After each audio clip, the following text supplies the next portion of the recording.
السلام عليكم ورحمة الله وبركاته. اخواني تحياتي لكم من بتايا تايلاند، واليوم 9/9/2023 ومن الجمجيان.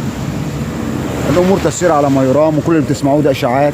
البلد مفتوحة 24 ساعة، مفيش اي حاجة، ولا متحور ولا متصور ولا حجر ولا بيسألك على شهادة اللقاح ولا اي شيء في المطار. كل ده كلام فارغ الناس اللي نشرته على التواصل الاجتماعي لارهاب الناس. والامور طيبه، ناس داخله وناس خارجه، والناس على البحر بتصطاد وبيتفسحوا، والامور طيبه زي ما انتم شايفين. والموضوع مش موضوع كتر الفيديوهات او طول الفيديو، اهم حاجه المفيد في البلد، يعني ايه الاحوال. وطبعا انتوا دايما بتحبوا ان الفيديو يبقى قصير، واحنا بدانا نعمل لكم كده.